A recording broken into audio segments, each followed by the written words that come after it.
right, what's going on, everybody? Super pumped to be here. Really getting that flow going, getting these lives, these podcasts, nice rhythm to them. And I'm super excited tonight to bring you a guest, a good friend of mine for the last couple of years, or become a friend of mine. A really important topic that I think is fantastic. He's super pumped about it. He knows a lot about it. Uh, excuse me. But as a reminder, you're awesome. Let us know who you are as you're joining. Jump in the comments. Tell us where you're watching from because we can't see you unless you comment. So jump in without further ado. Lucas Marino, what's up, man? What's going on, Matt? How you doing, man? I'm doing great. I'm pumped to be here and super excited to have you.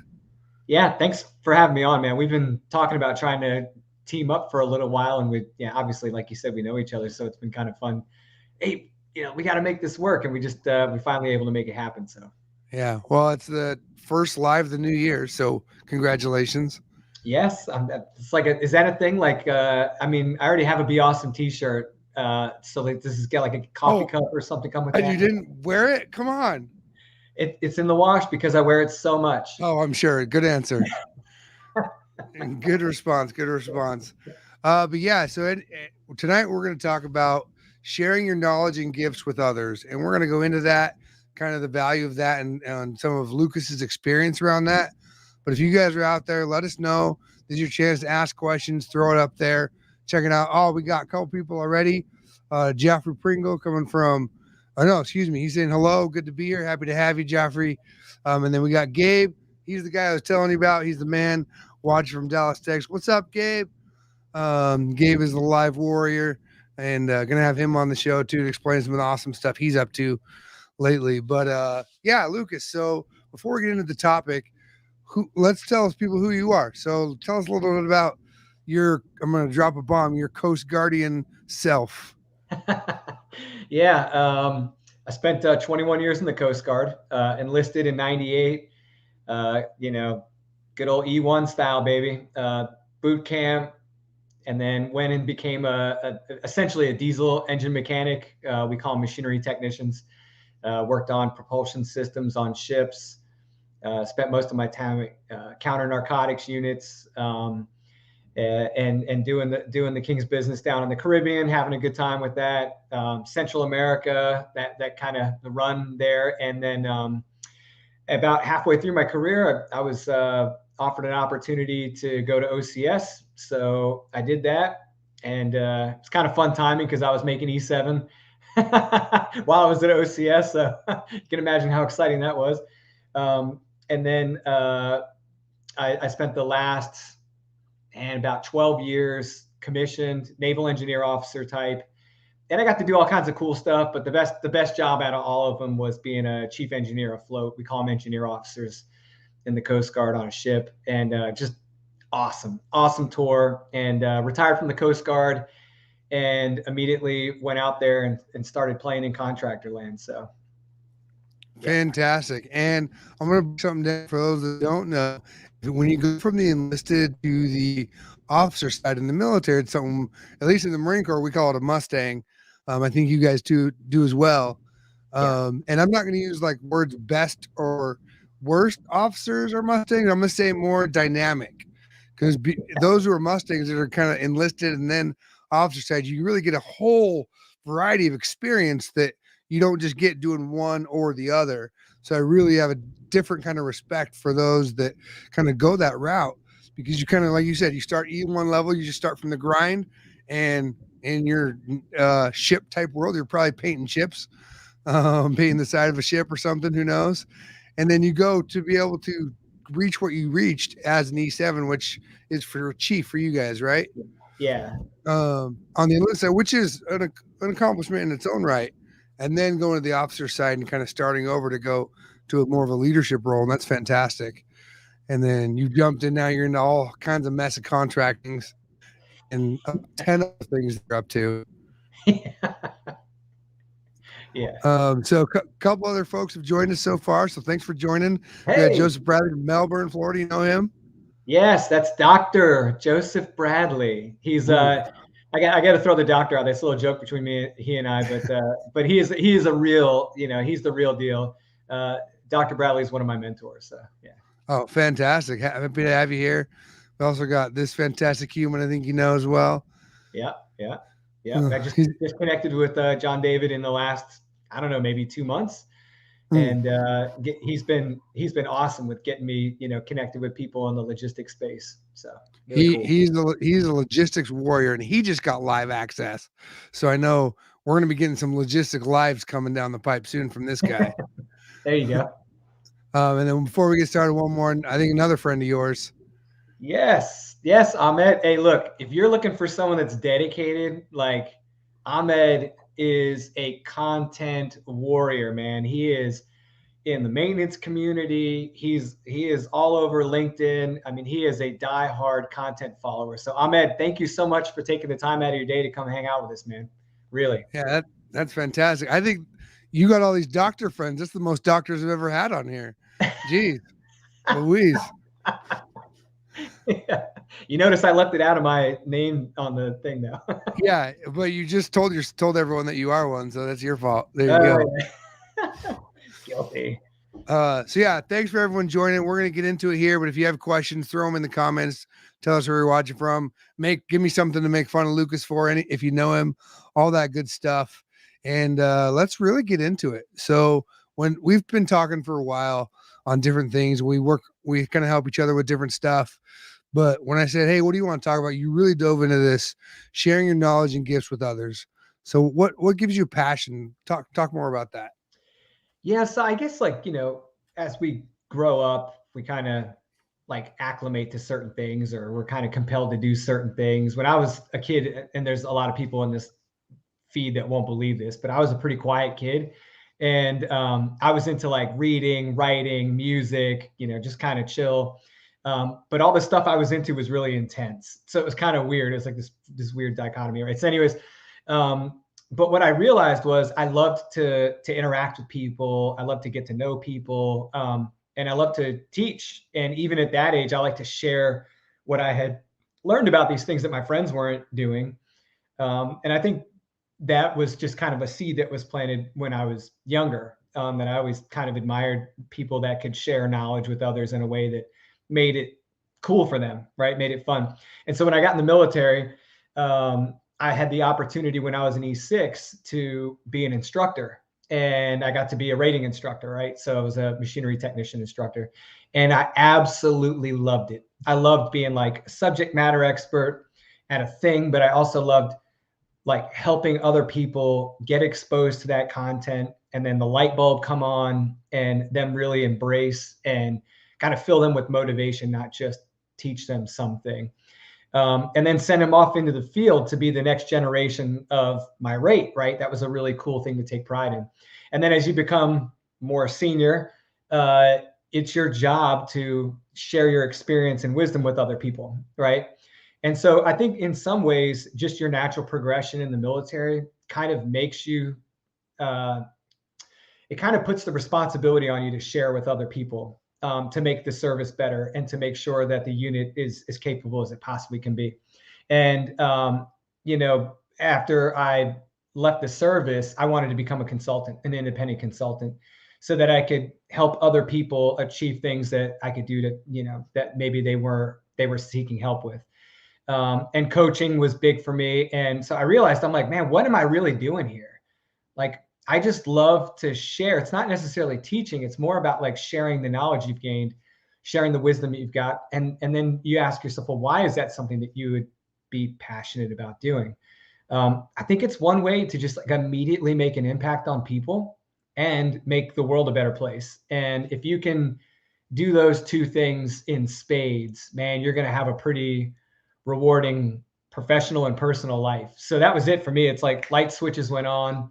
And I even shifted my focus on what I wanted to do post-military based on that, becoming a small business owner in a training business, and then teaching other people how to stand up their own training businesses so that they can share their knowledge with more people. You just have this cascading effect, right? So more people sharing and doing good for others. So that's really what kind of lit the fire for me, and where I've kind of carried it since.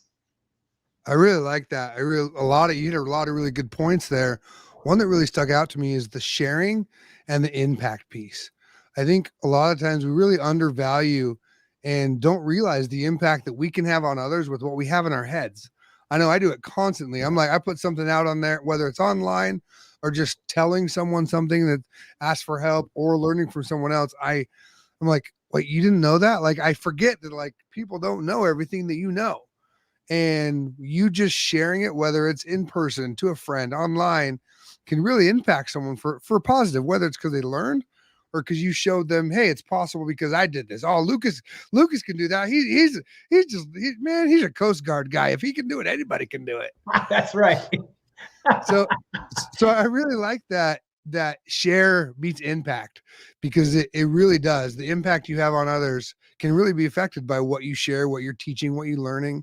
So I want to dig more into that here in a little bit, but a few more shout outs to us here. We got Denny's Danny, Blongoslivia. If I'm slurring your name, my bad. So welcome, and Ahmad saying only good stuff from you. But he said haha at the end, so maybe there's not good stuff. Who knows? Either that or he knows I'm always laughing at everything, so yeah, maybe that's too. So if you are joining us, welcome. We're just having a good conversation here about sharing your knowledge and kind of what you've learned. One of the things that you hit on, Lucas, was talking about like creating courses or creating things like that. Is that something anyone can do? Like, you usually create a course, like, I don't know, can I make a course? Like, how does that, like, is that something anyone can do? Yeah. Yes, you can. And so, the short story is, there are so many different ways to share knowledge with other people. And really what you're doing is you're imparting value on other people.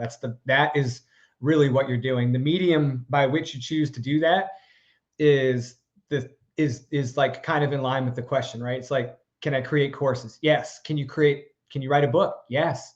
Can you write articles? Yes. Right. Can you do all these things? Absolutely. Now, because each of those mediums has a unique art to it, or application, there are nuances in each of those. I work with an expert writer. She's done it. She's been there. She's Are you talking about Henri? Yes. Henri. Oh, she's the greatest. I didn't know you were connected. We're connected to her separately, correct? Yes. Yeah. I saw her in person at a thing a couple years ago in Nashville, and she is incredible. Yes.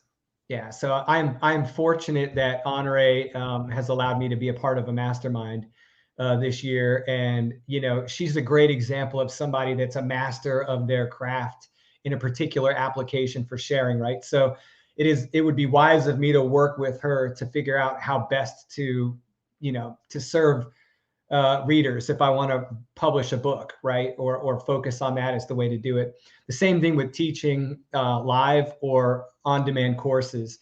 Each of them have nuance, right? So like with live, I've actually, when I was in the service, and there's some people that probably complain about this, but I actually used to go give these I don't want to say I taught a class, but I would go give a lecture / discussion about leadership from the department head's role as an engineer to this department head's course. And it was 5 slides, and we would sit there for 3 to 4 hours. And it was like, pull all your chairs around in a circle, family talk. The slides were just there to have information up that they could reference, contact information, topics to make sure we hit on, that kind of stuff.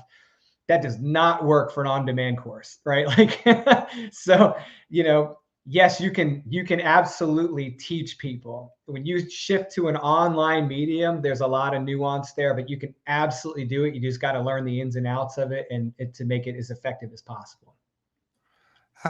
So pulling on that thread a little bit, how could you make sure, because there's a lot of people out there that blatantly you should not be learning from. There are a lot of the gurus, and there are a lot of so from hey, I want to go and share my knowledge. How can I make sure I'm kind of not becoming one of those fake gurus, or kind of build credibility around what I do or what I know? Yeah, I mean, it's a very subjective process when you're selecting someone to kind of model yourself after. But there's a few things that I think stand regardless of this situation. And one is, you're looking for somebody that doesn't just know about it; they've actually done it, and they didn't just do it; they did it in a respectable, ethical, and successful way.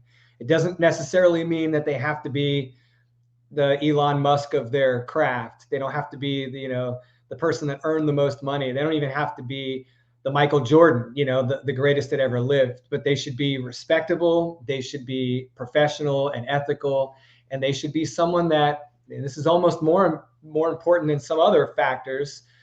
They should be someone that aligns with your method of learning and your personality, because you could have someone that just, we've all seen it, right? Like someone that reads out of a book to teach.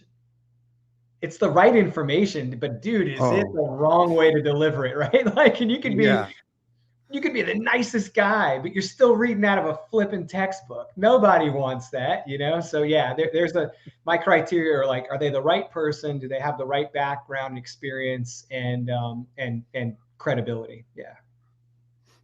I like that. And I think it really does speak to the fact that anyone can teach, because I think you can also feel that imposter syndrome of like, well, somebody else is already doing it. Yeah, but like Lucas just said, they may not connect to you the same way that they need. They may not have what you have and the ability to deliver the information or deliver that content or help that person. Just because, I mean, if we went off the policy or the rules of somebody else is already doing it, then we would only have one kind of car. We would have one kind of phone.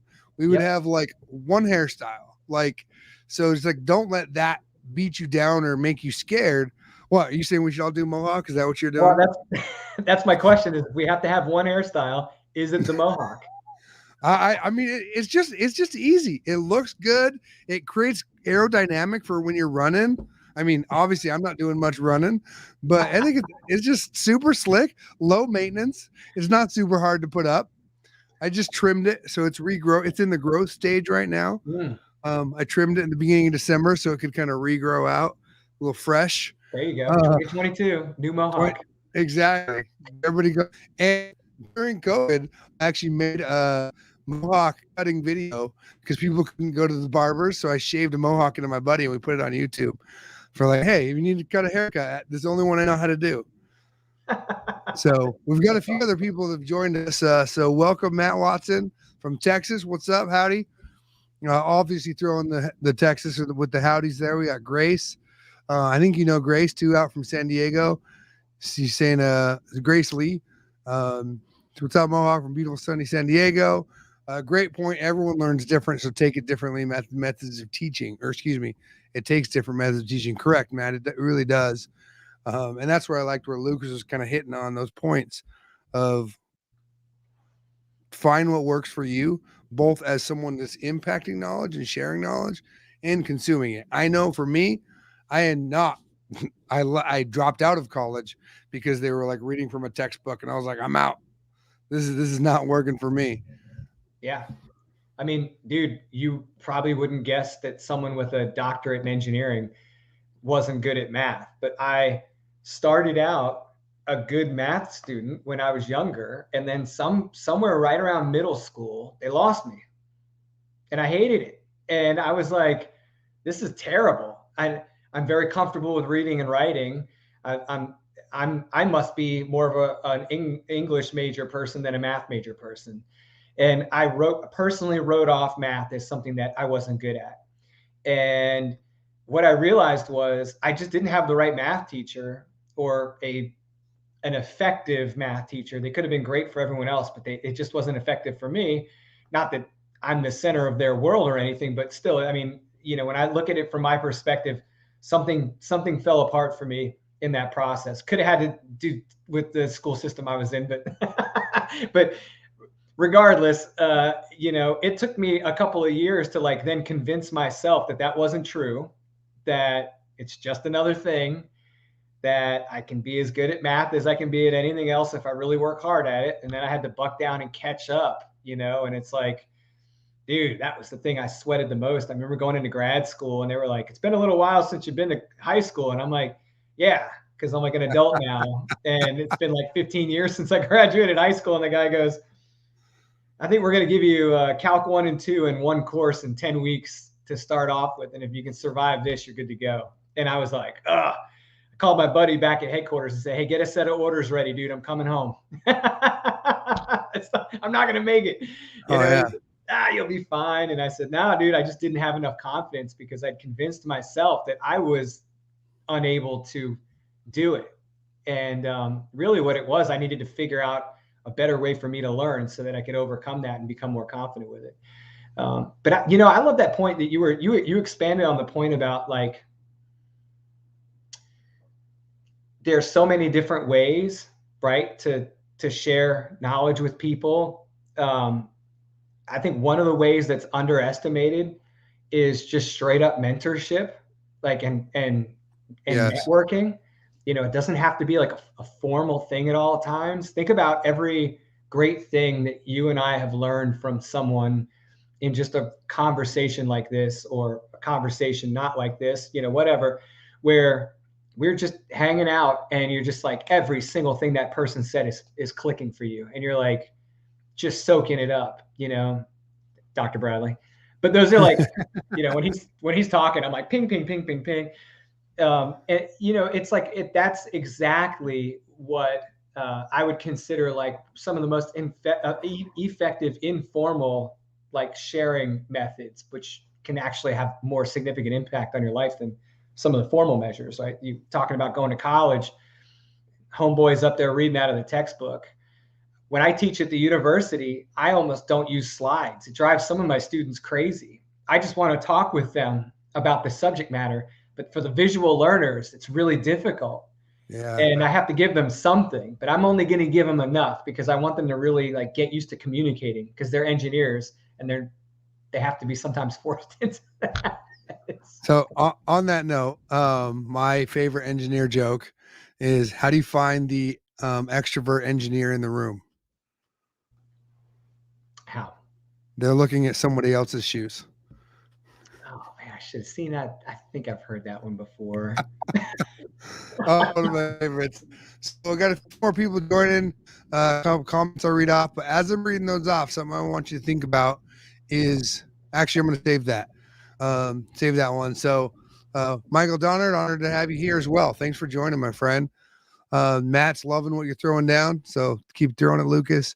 And Joffrey here was able to pass knowledge on to me in the military from a few small interactions. So I definitely agree with that point.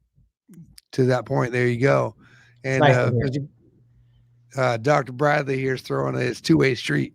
So I guess you've taught him a little something as well. Hey, so what I tell you about here comes the wisdom, right? Like, yes, it is. Yes, it is, Joe.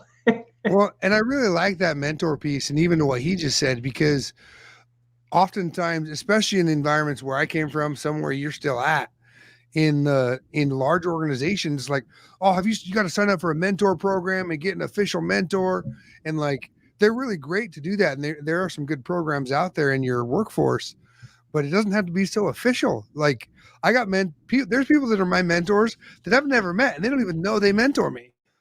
Like, you just find someone that you relate to, you can learn from, and more often than not, you're probably mentoring somebody that you don't even know, just by having a conversation here or talking it on the street, or somebody's watching you that's learning from you. And so I really like your point of just that informal method of mentoring, where just having a conversation, grabbing a beer, grabbing a dinner, having this.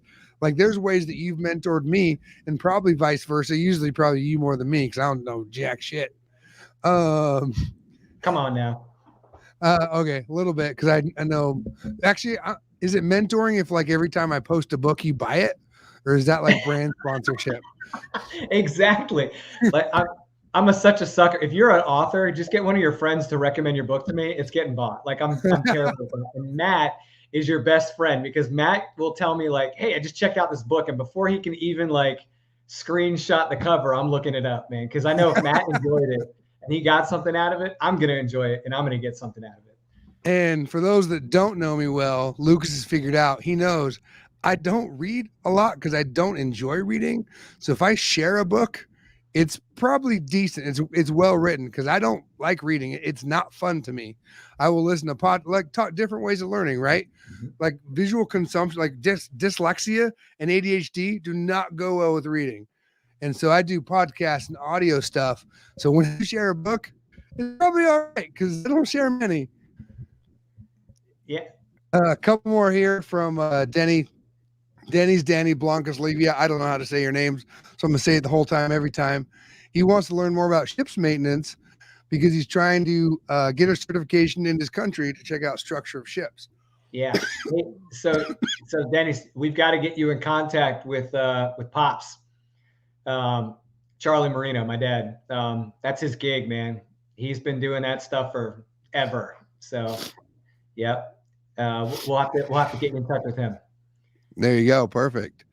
And Ahmed's throwing some more shade your way. Tell us more upon your year-long training program or registration for 1 year with you. He wants the details. I promise you, I'm not paying Ahmed right now.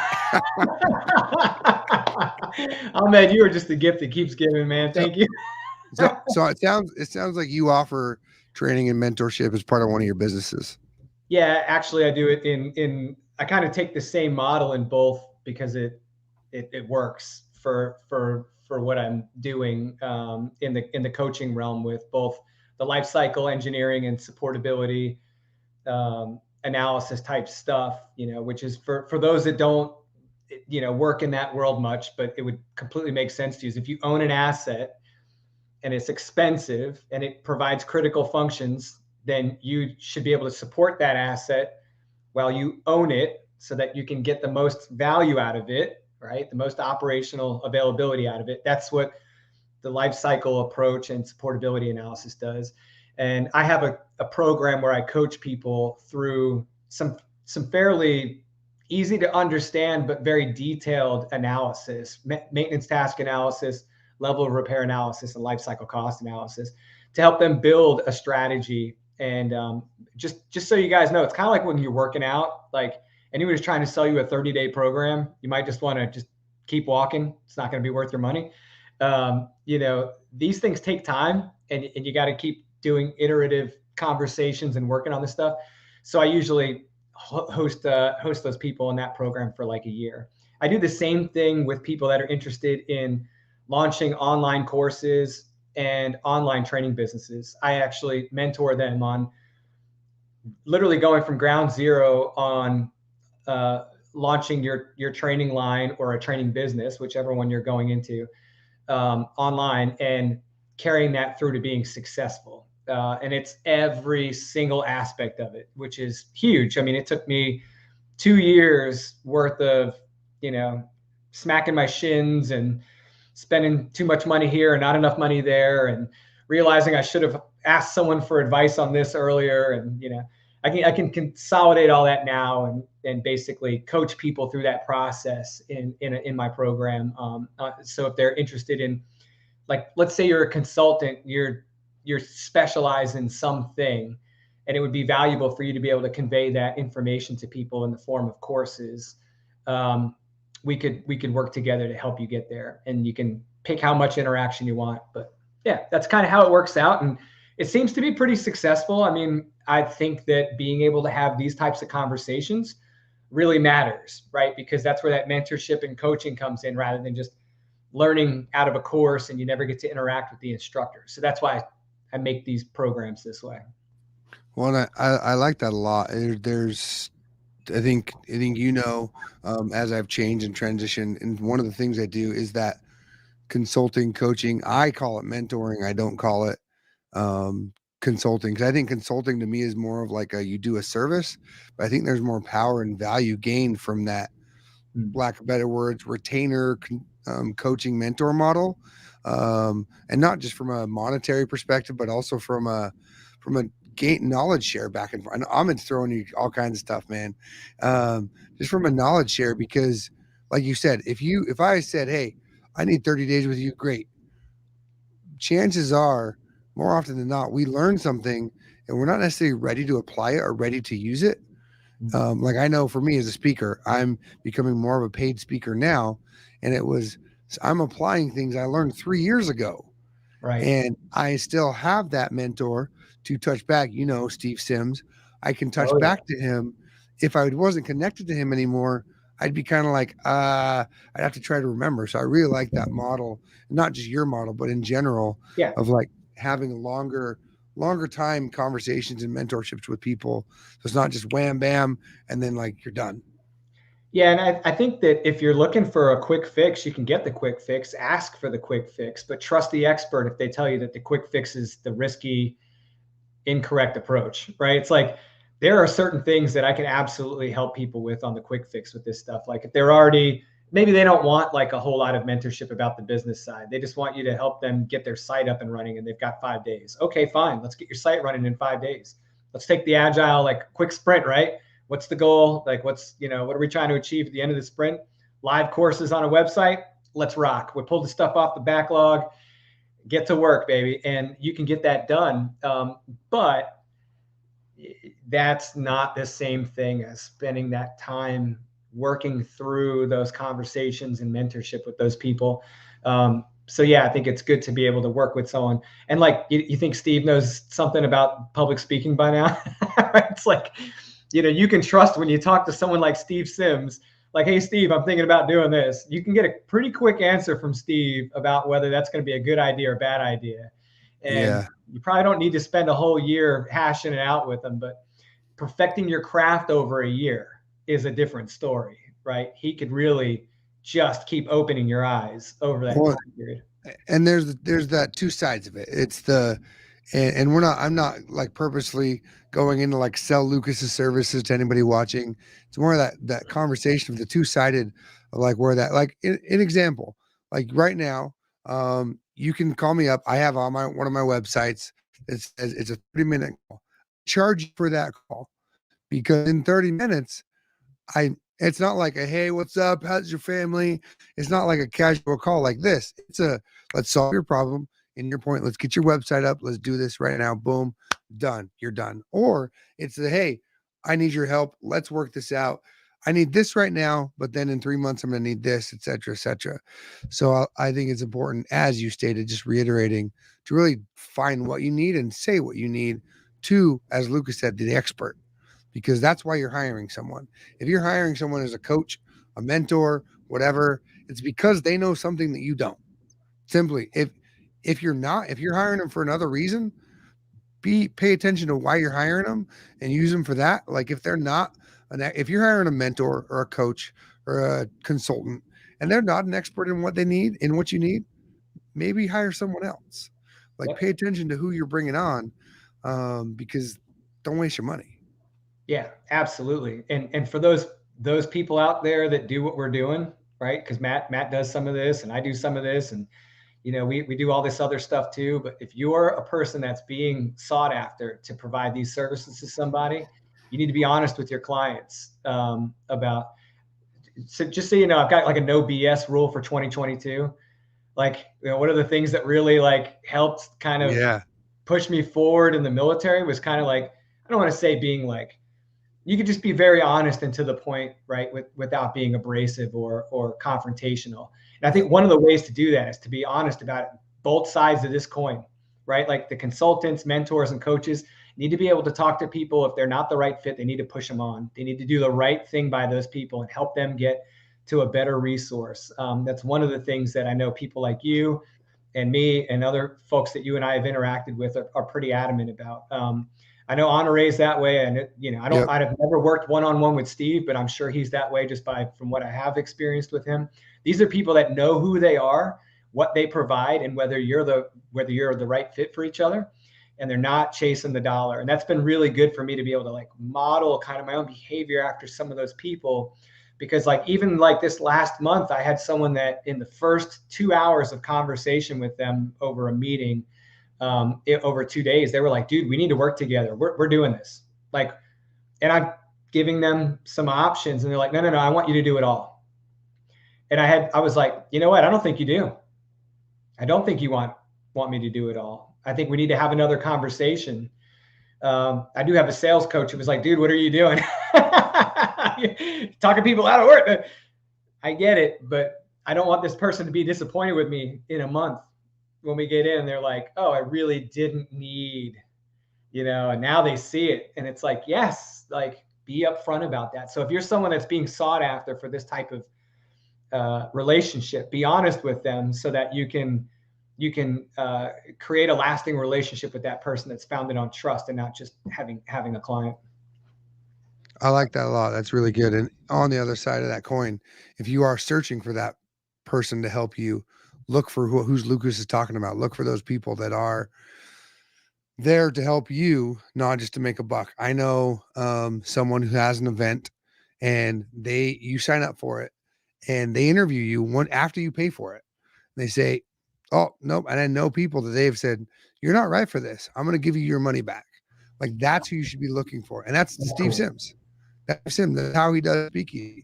Like that's what you should be looking for mentors and coaches and help is people that are really, yeah, they got to make money and they got to make a living, but people that really care about you and your success and can help you in your success. Do not hire me to teach you about math or English or engineering or any know who you're hiring. If you want to talk about video and branding and problem solving, sure, I can do that all day. But do not call me for the engineer crowd. Like all of Lucas's friends on here commenting, they probably don't even speak. I don't even know what they're speaking half the time. That's why you call Lucas for that. So know who you're calling.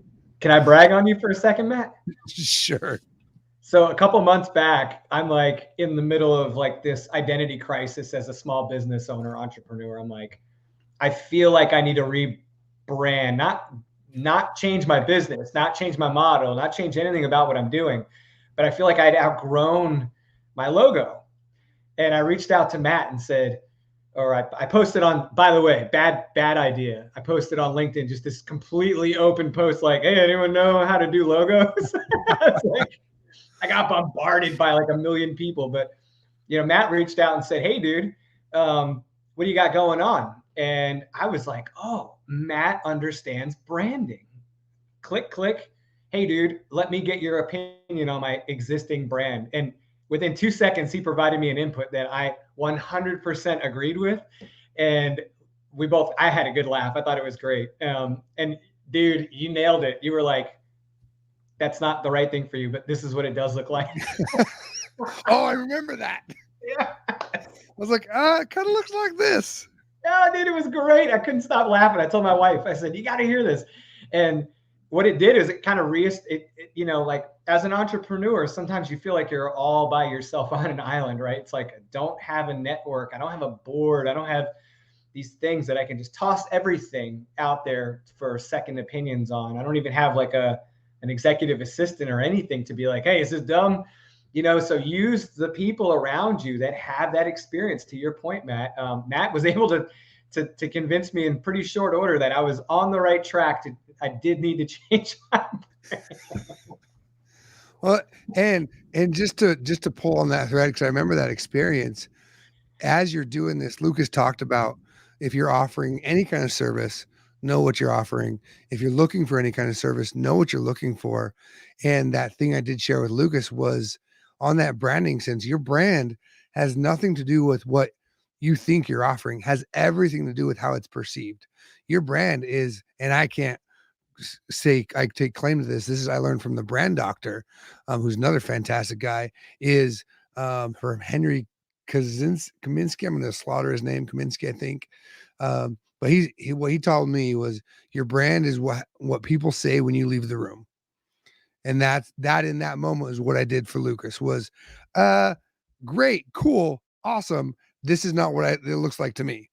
It looks like this. And so that as we're talking about sharing your knowledge, finding information, whether you're whatever side of the coin you're on, that plays into it. Like whatever you think you're saying, you don't know. Lucas is about to be involved in a project he doesn't know about. And about 100 other people that I'm creating, because I have a video I'm sending out for something I'm trying to develop. And it's a question because I don't know how I'm perceived in this one area. And so that's something that I've recommended. Someone taught me, and now I help others do it too. But what it is I'll just say so I'm building out all these new things I'm offering as for clients and things like that. If you know me, like Lucas, I got about 7,000 things going on, and I could probably do 12 of those well. And so I'm like trying to figure out where I'm going and what I'm doing. And where I learned this from 2 years ago was someone said, Matt, all you want to do is help people. Great. But that doesn't tell you anything. So did I send you a video to this originally 2 years ago when I first did it. I don't think so. So the first time I don't know if I knew you yet. The first time I did it, I made a video. They said, Matt, reach out to 100 people and say, how have I helped you? And so I went, and I'm crazy. He said email. I said, I'm the video guy. So I made a video and I sent it out to 100 people, and I chose 5 or 10 from old life, middle life, now, different genres of parts of my life and how I've worked with them and helped them. And I got back completely different answers. I didn't even know I did half the stuff people told me I did. And that's something I'm doing again now, where I'm reaching out, asking others how you're perceived. Goes back to the branding Lucas and I were talking about, is just simply asking, hey, what do you think of this? How have I helped you? What about this? Their perception of you is, and adjusting that perception when appropriate. Don't just believe what other people think, like that's their opinion, like know that. But there are times where it's appropriate to adjust what you're doing or how you're doing things. If it's like,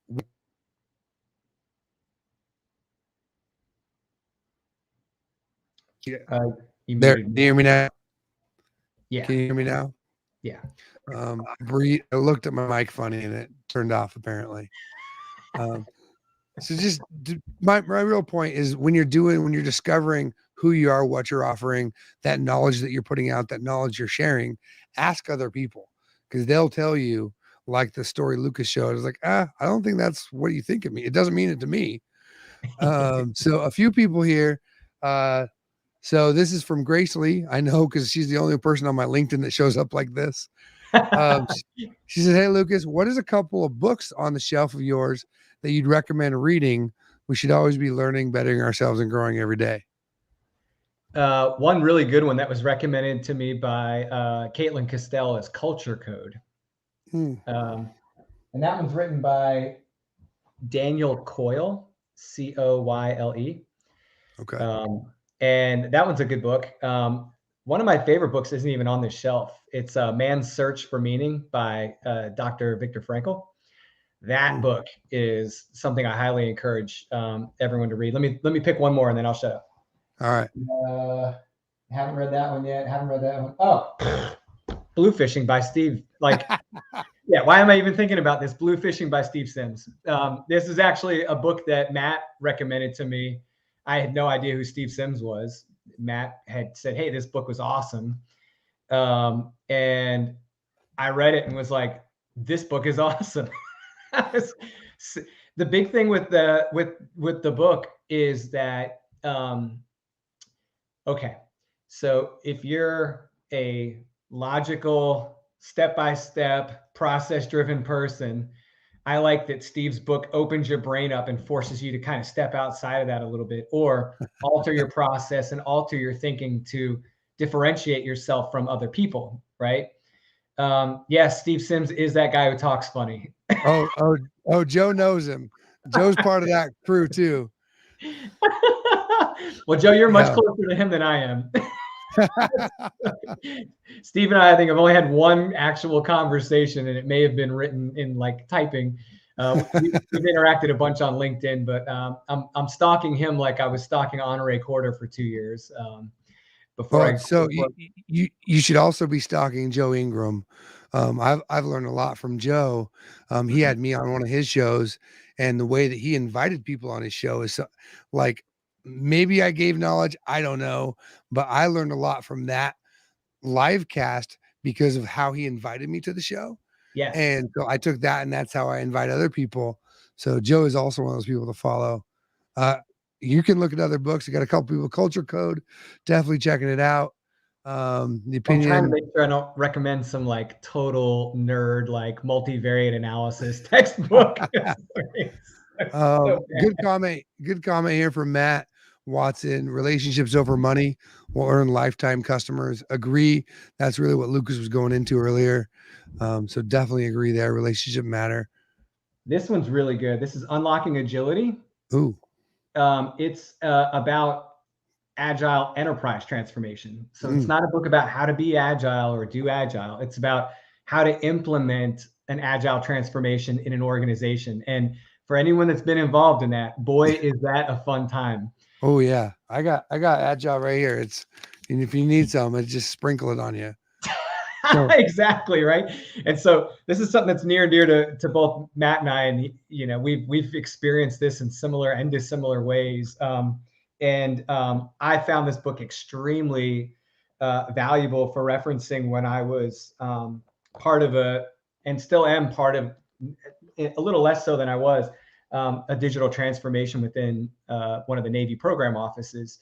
And a coworker of mine is just driving this thing. Yeah, Katie Castell is the one leading the transformation. But for me to be able to help her, I had to be able to step outside of the perspective she had and look at it from a different angle, so we could kind of take a better approach. And that book was recommended to me by Ian. Oh God, Ian, what's your last name? Foster? I've known him for so long, and it's like my dude. I'm like, Ian. And Ian recommended that book to me as a good go-to for agile implementation. So yeah. another few comments here. Yeah, Solomon sure. D. We got Ian another one Clifford. from Sol. So I think you have this in your name on LinkedIn. Do you have CMRP in your name as well? Yeah. What is that? Because this guy's got it too. What is that? Yeah, because Solomon's one of the cool kids, the star-bellied Sneetches, man. Now, I don't know if you remember the Dr. Seuss. Yeah. So now it's me being ridiculous. CMRP is a certified maintenance and reliability professional. Ah. It is a certification granted by the Society for Maintenance and Reliability Professionals. And in the civilian sector, for us military types, if you are in maintenance engineering or reliability engineering, and you work in industry, the Society for Maintenance and Reliability Professionals is kind of the go-to nonprofit body for that industry. And they are for practitioners by practitioners. So it's not like an academically driven thing that serves an industry. It's the industry for its, basically practitioners serving practitioners. It's fantastic organization. And the CMRP is kind of like the certification that people seek to be professionally recognized in that industry. Okay, cool. So he's got a question. Glad to be here. Happy to have you, Solomon. Thanks for joining. As Lucas said, you're a starbelly sneech in his world.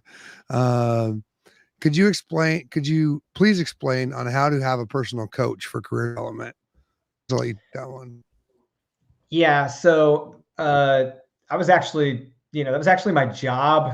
I hate to say that, in the military for 3 years as a workforce manager, was to be the person that anyone in that community could call for mentorship and coaching as far as career progression and advancement and career health and decision making and all that kind of stuff. The military does a really good job of trying to put structure in place to give you the most opportunity possible to be successful. And then, of course, you have to act on that knowledge and be recognized in your evaluations and everything else for that.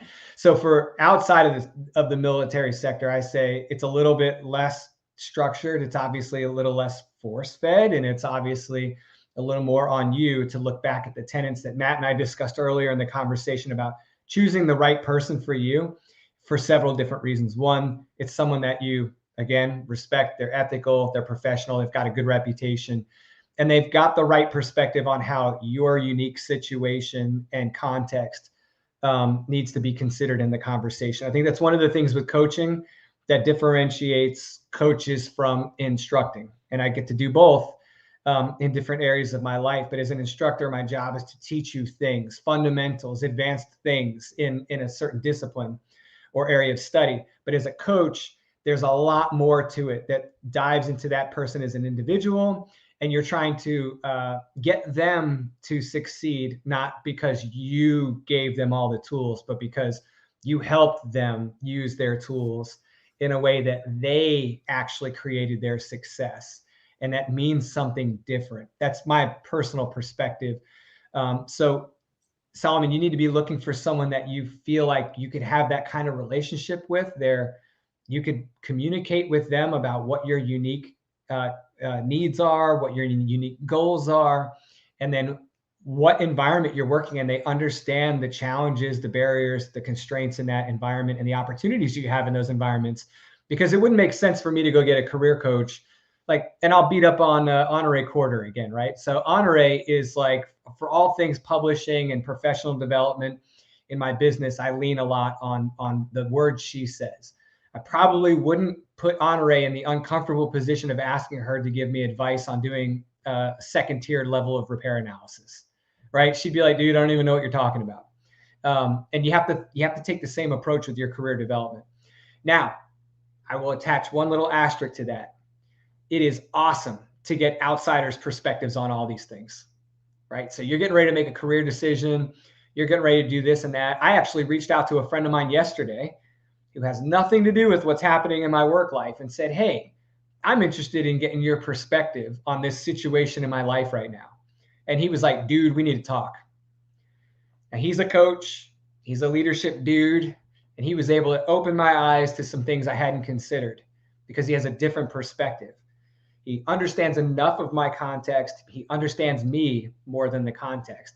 And so he's like, I think you're thinking about it this way when you should be considering this as well. Eyes open. Like, dude, you're right.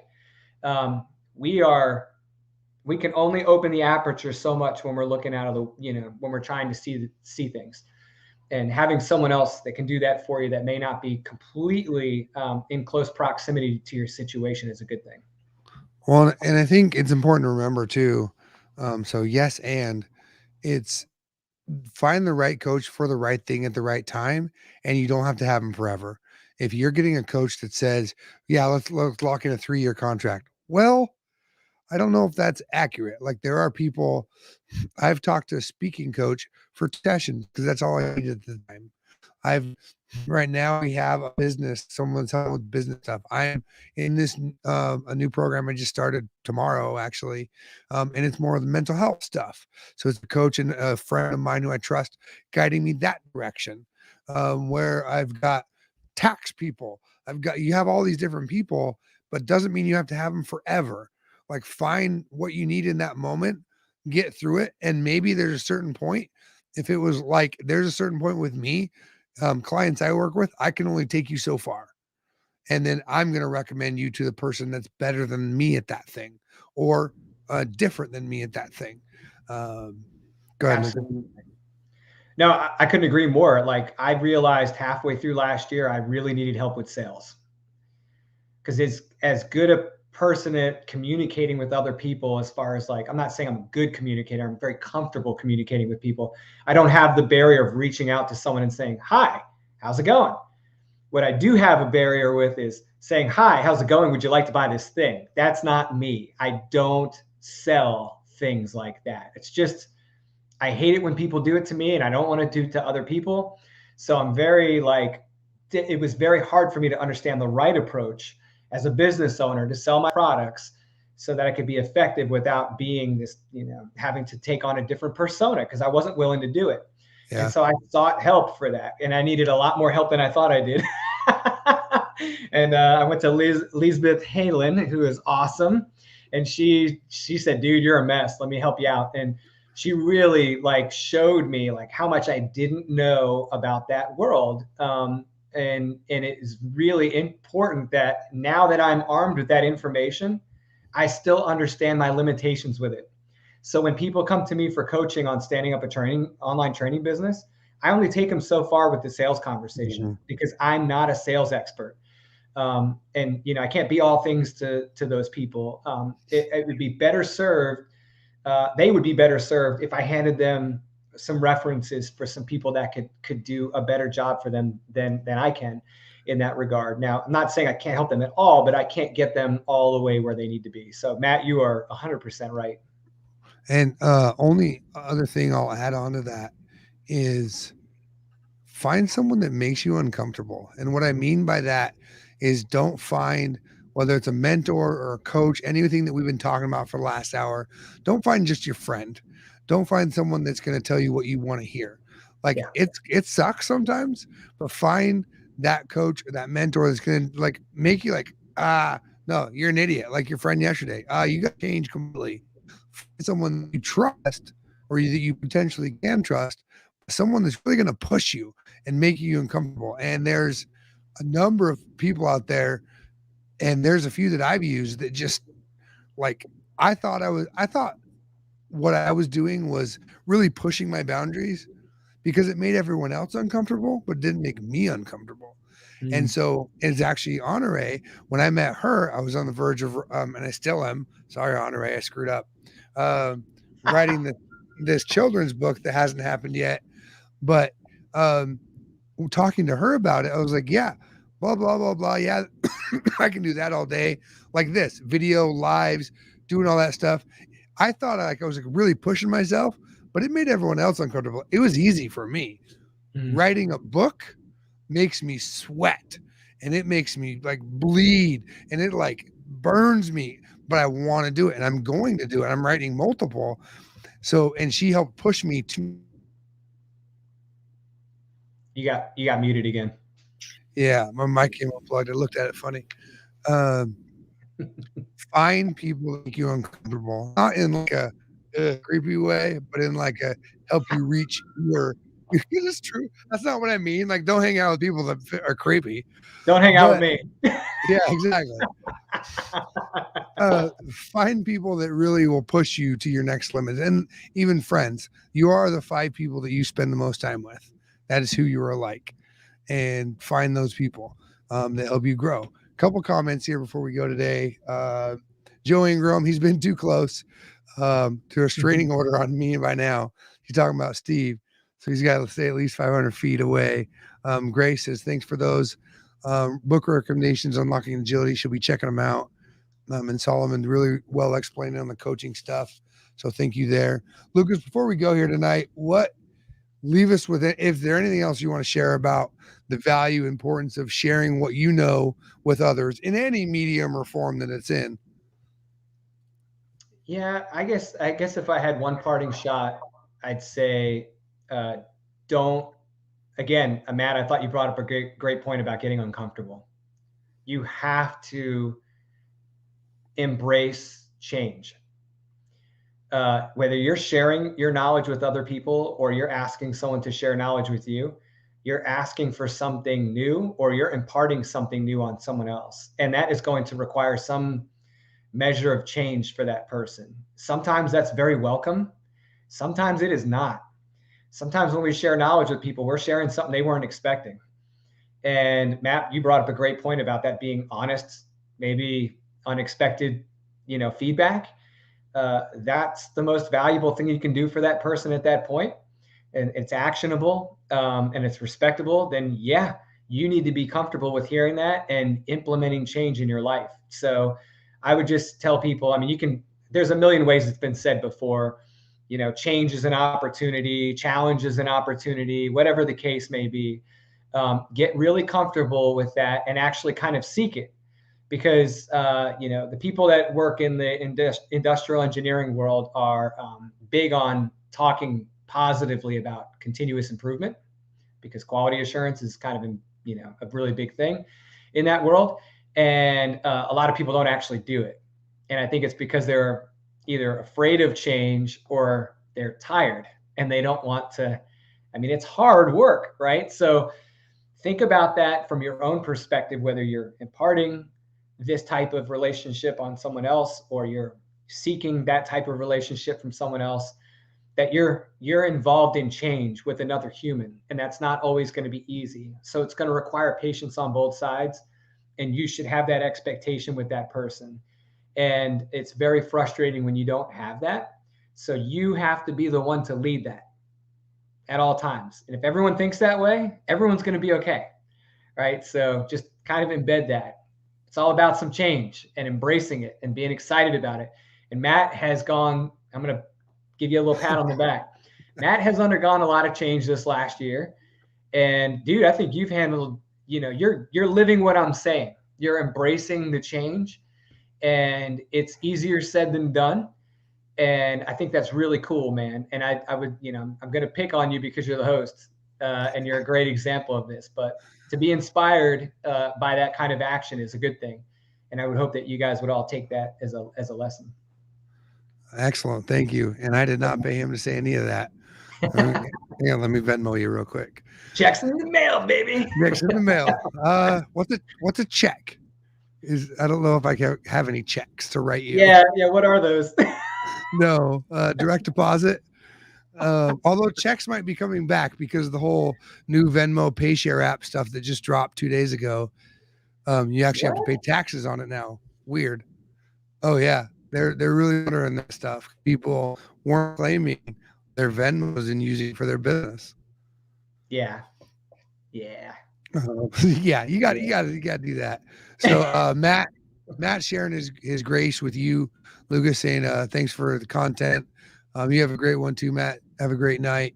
Lucas, before we go, where can people, because this is right now, we're live on LinkedIn, Facebook, and YouTube, but I'm going to also push this out to my podcast forums as well. So where can people find you if they want to learn from you, connect with you, that kind of stuff? Very active on LinkedIn on purpose, and both my personal profile and then on my two company profiles, Marino Training or Marino Consulting Services and East Partnership. And I have presence under all three of those profiles on Facebook, LinkedIn, and YouTube. But LinkedIn is the place to find me. So I don't know, like I need to get with it. Like people are like dropping QR codes and cool little things these days. I need to just like put one on my forehead for that question, but I'm a little slow. Here's my answer that I always give when I get asked that question is because I've changed my username on every platform I have. Actually, Lucas, ask me how to get a hold of me. How do you, Matt, if you would, please share with us, how can I get a hold of you? At Mohawk Matt Denny everywhere. Yeah. Twitter, TikTok, Gmail, Venmo, LinkedIn, Facebook, every platform I have a username, it's Mohawk Matt Denny. And that was something I was taught so that no matter where you are, people can find you and you don't have to like rattle off websites at Mohawk Matt Denny anywhere, even Gmail. I'll get it. I love it. See, I'm learning something.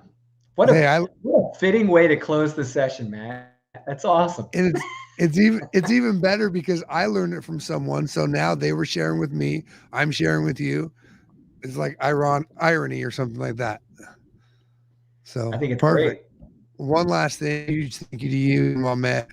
Flies with Lucas, Matt, very well conducted.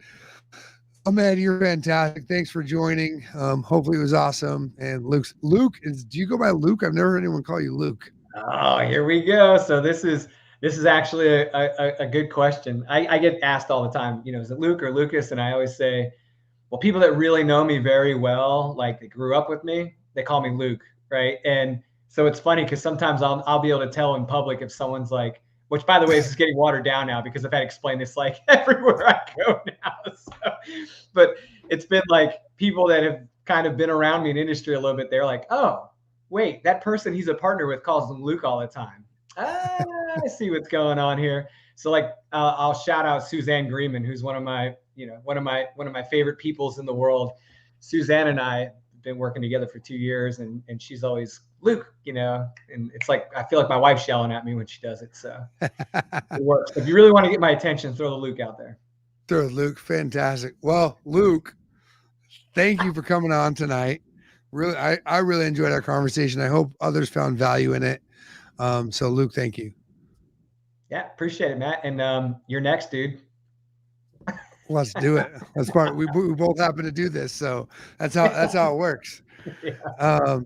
Everyone, really for joining. You're still listening and watching wherever you are. Really appreciate you tuning in tonight. Hopefully you learned something. Lucas gave a few ways you can reach him, get a hold of him. Most of you know how to get a hold of me. If you're listening to this on the podcast, throw a subscribe. If you're on YouTube, throw a subscribe. Tell me what you want to hear from next, who you want to hear from, really building up this and getting this moving in. So everyone, Luke, stay on, don't hang up. Everybody else, have a great night. We'll see you.